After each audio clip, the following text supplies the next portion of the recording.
Back to One Life Radio here on 1190. Sorry. I'm like choking all of a sudden. Get that kombucha bottle. I know. I need my water. I was choking. Anyway, so we are talking about easy tips for fast fat loss. What did I do? We're gonna have to come up with a different title. That keeps tripping me up Say here. quick fat loss. Quick fat loss. There you go. Yeah, that's better. Quick Easy fat loss tips. Easy fat loss tip. The second one, I'm just gonna say, okay, it's try spaghetti squash rather than pasta. Have you ever tried? It says try it. It says don't eat it. It says try it. No, have you tried it? It's delicious, but how realistic is it? What? How realistic? It's just as easy as regular spaghetti. No, seriously. What? It is not as easy as opening a package of spaghetti. I have had it. It is very delicious. I will say that. But, there's lots of different recipes that we use pasta for, okay? Sure. Pasta fazool, stuffed shells, ravioli. I could go on lasagna. How are you going to replace spaghetti squash where there's supposed to be pasta? Well, this is just a simple single tip. If you love spaghetti, but let's say you have a wheat sensitivity. Let's say you are gluten sensitive to the point where eating gluten causes inflammation and causes you to feel awful, but you just really like the taste of spaghetti. This is an easy way to get something that tastes virtually identical to regular spaghetti, and it has nothing to do with wheat. You could eat this absolutely and not have any gluten problems whatsoever, even if you have celiac disease. Okay, now I've had it before. It is sampling, I think, I think it was a Dallas Observer food tasting, like a lot of restaurants, and they had it there, and it was delicious. But how difficult is it to prepare? Not hard. You just what do you do? You slice the big squash. What kind of squash? Zucchini, yellow? It's called a spaghetti squash. A spaghetti squash. This is the thing about this squash. The inside of it is stringy. It's already stringy. You don't have to slice it into these long strands or anything. Okay. You just steam or bake this squash till it gets soft and cooked, and then you scoop it out, and it's like spaghetti. You throw it on there, and then you can put your meat sauces, your spaghetti sauces, your marinara, and you've got a great replacement that has no wheat in it. So you're not going to have the inflammatory effect of the wheat. You're not going to have the allergenic portion effect of the wheat. It's just going to be a great substitute for those people that just have to have some kind of pasta once in a while. Or just want to have some pasta. What's wrong with having a little pasta once in a while? Well, like I said, if you have any kind of wheat sensitivity, it's terrible. It's one of the worst things for you. It can completely ruin your gastrointestinal system if you have a sensitivity to gluten. No, I do know. I have a friend who's got a child that has what's it called? Celiac is a genetic Mm-hmm. issue, but there's a lot more type of sensitivities to gluten other than just celiac. Just because you test negative for celiac doesn't necessarily mean that you tolerate gluten perfectly. There's a lot more people out there who have trouble with it, and it can completely ruin your ability to absorb all of your other nutrients because it makes the lining of your intestines. Your lining of your intestines are like shag carpet. It has all these little tiny little bristles, and they're meant to increase the surface area so you can absorb all of your vitamins and your minerals and nutrients. Well, if you have a gluten sensitivity and you're constantly exposing yourself to gluten, it can slough off all those and make your lining smooth where you can't effectively absorb your nutrients any longer. So it can be an extremely serious issue, and this is an easy way for people to get around it and not feel like they're missing out on anything. Okay, so I'm looking at spaghetti. What about meatballs? Because I know, let me start over. What about a substitute for meatballs? Because there are a lot of vegans out there that don't want to eat meat for a lot of different reasons. What do you suggest for someone that really doesn't want to eat the meat? Is there any really complete protein out there or something close to a complete protein that can substitute as a meat with spaghetti squash and veggie balls? What's the veggie ball going to be? I'm the wrong type of person to ask for I this. know. That's why I'm asking you, Because what I try to do is try to get people to substitute with something healthier. And if you're removing the meat and trying to substitute with something else, then you're trying to substitute with something less healthy. Because to me, a good quality piece of meat is healthy. And I know there are vegans out there that do it for moral reasons, and I don't try to talk them out of it. If people are trying to do it for health reasons, I tell them it's not the healthiest choice to avoid meat. Well, there's a lot of vegans out there that do it for moral reasons, though. So what do you say to someone like that? They need to get their protein from something.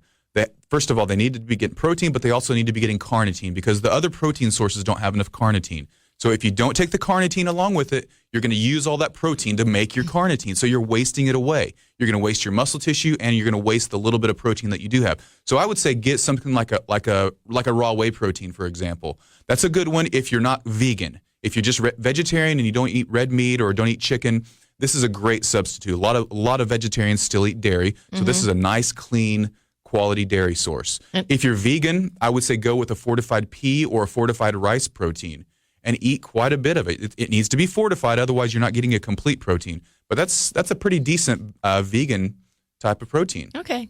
Well, I had to talk about it. We're talking about spaghetti. I had to talk about meatballs. As far as a substitute meatball, I really don't know. I know there's some tofu, like sort of tofu type meatball substitutes, but I don't really know how healthy they are. They're probably using MSG to make it taste like meat. So I don't really know about those, to tell you the truth. Okay, well. I'm not a big soy fan anyway. There's I know you're not. That's why I brought it up. There's a lot of reasons to not eat a lot of soy. I'm not a big soy fan either. It's an endocrine disruptor too. It messes up your hormones, messes up your thyroid. So we need to be aware of those things. It's not a good, clean, healthy protein source. All right. Okay, so next one, get 30 minutes extra sleep per night. That's almost impossible for most people. They're lucky if they can get to sleep, let alone get 30 minutes extra sleep. What's your best advice on that? How do you do that? 15 minutes on the front end and 15 minutes on the back end. Okay. You're usually wasting time one way or another. Generally, if you look at your routine in the morning, most people aren't popping out of bed, taking their quick shower, grabbing their breakfast, putting their clothes on, and going to work. They're usually wasting some time dilly-dallying around. So, hey, rather than dilly-dally around for 15 minutes, get 15 minutes of extra sleep. It can make a big difference. We make a lot of important hormones that help us lose weight. They help. There's leptin, which helps control our appetite. It tells your brain when you're full so that you tend to not overeat. You make that when you're sleeping properly. You make growth hormone also, which helps us build our muscle tissue. It helps build our gastrointestinal tissue, both of which are crucial if you want to be fit and lose body fat. I was talking with someone just last week who said that they even take sleeping pills and they can't sleep. And I said, that's the reason you can't sleep. I couldn't remember the scientific explanation for it. Could you give it to us again?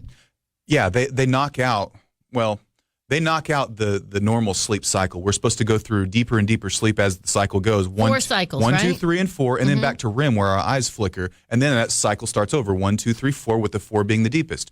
Every sleep pill, booze, any drug you take is going to knock out either stage 4 or REM sleep. So you're going to have a lot of issues. That person that can't even get to sleep, they need to be floating. Period. Well, thank you for that. No, it's true. They need to be able to shut their mind off with the sensory deprivation, and they need to be absorb the magnesium. That probably will kickstart their sleep, and then they can start making other changes in their life. But that's a great place to start. No, it definitely is. I couldn't agree with you more. Okay, so that extra 30 minutes of sleep per night, maybe get to bed instead. If you can't get it on the back end, the front end. Yeah. Try to get to bed 30 minutes earlier? If you can, or maybe 15 minutes earlier and then sleep 15 minutes later. 15 minutes on both ends, that gives you a 30-minute extra window. And sometimes that's enough to make a big difference in how you produce all your hormones, how you heal, and waking up rested. Well, and for all you ladies out there too, and I say men as well, but men aren't generally as vain about their looks as women are. But and because quite truthfully, it's not as important. We don't have to look at us. Well, that and as long as you've got a lot of money, it doesn't really matter, right? We just want you to look good too. But Sophia Loren, and I remember reading this many, many years ago, said one of the reasons she looks so fabulous is because she always got 8 or 9 hours of sleep every single night. That was her key to her beautiful skin and looks. So I've been to full 8-hour seminars just purely on sleep and all the positive effects it has. And believe me, it's critical. It's detailed. There's a lot of detail out there. There's a lot of evidence. It is critical. We don't necessarily need 9 hours, but we definitely need 7 to 8. If you don't get your 7, then you're going to run into problems over time. You might be able to function great that next day on 6 hours of sleep, but if you keep doing it, you're going to run into health problems down the road. All right. So get more sleep, you guys. Okay, so next is Grink. Yeah, Grink. What is wrong with me? I don't think I got enough sleep last night. Drink green tea. It's a great tip. I said drink mostly water, but not all water. Okay, yeah, you're changing it up here on us. Okay, there's other things. So try. What if you don't like green tea? Some people don't like it. They don't like the taste of it. I can understand that. It's pretty bitter at first. There's good ways to cover it up. Sweeten it up? Yeah, there are. Add a little xylitol, a few big squeezes of lime, and some xylitol will make green tea taste kind of that's a good idea. Kind of like a limeade. And if you really, really are desperate and you just still can't, use some carbonated water. Don't use it long term, but at first, while you're trying to get used to it, use some carbonated water, some Perrier possibly. And what it's going to really taste like a fizzy limeade at that point. Oh, wow, so that's a good then idea. You start getting used to it. You at least get the positive effects of the green tea. Don't do carbonation for long term because it can make your body a little bit acidic. But short term, it's not going to be a problem. And there's a lot of really, really cool things that happen when you start drinking green tea. One, there's a substance in it called EGCG, and it has thermogenic effects. And this means it increases your body's ability to burn fat. Now, at the conference that I was at in Montana, green tea was brought up several times by several different speakers for positively affecting different things, like your hormone levels, like your thyroid, your inflammation levels. Green tea is one of the most healthy things there could possibly be. So start getting that going. It's going to help your metabolism on multiple different levels, maybe even boost up your metabolism naturally. And just start substituting 1 or 2 of your cups of coffee with some green tea and just see what happens. Okay. I'm going to start doing it. Pretty easy. And so, but how many cups a day are safe? What's too much? Well, it's kind of like coffee. You start getting 1 or 2, it's not that big a deal. You get too much more than that, more than 3, I think it has too much of a diuretic effect, so it starts dehydrating you. So we don't want to start doing something that's healthy, but then end up dehydrating ourselves because of it if you overdo that healthy thing. So just get a couple glasses, and you're going to get the positive effects without having too much dehydration effect. I know Jill and Tina are always drinking green tea. Mm-hmm. They drink a lot of it. And, of course, Tina looks great.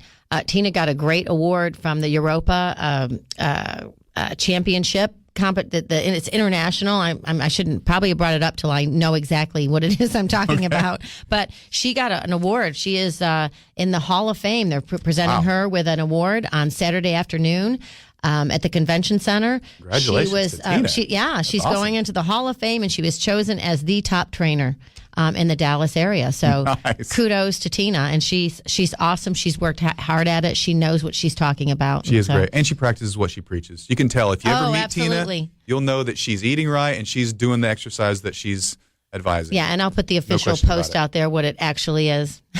So that is cool. I'm pretty proud of her. Congratulations to her. Yeah. One more thing about green tea. With the sun beating down on us like this in the summer, green tea has so much protective effect of the DNA in your body that it kind of sort of acts like a sunscreen.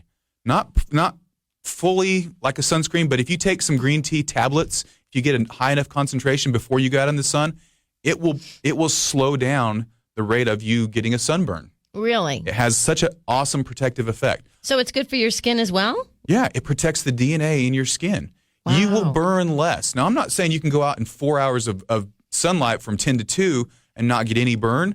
What I'm saying is if you go out after taking a couple tablets of EGCG from green tea, you will burn less, and you can feel the difference. I've been amazed. When I take the green tea, when I know I'm going to be out, like usually the Byron Nelson tournament is like the first good sunburn of the year, for a lot of people. It's in mid-May.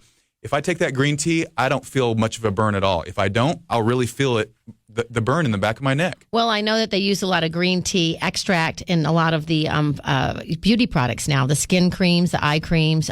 So obviously, that's why. Yeah, that's it's why. Got a real strong antioxidant. All right. effect. You are listening to One Life Radio here on 1190 with Dr. Jeremy Webster. You can find him at CompleteHealthDallas.com. That's CompleteHealthDallas.com. 972-735-0707. 972-735-0707. We will be back. Glenn Beck is coming up at 11.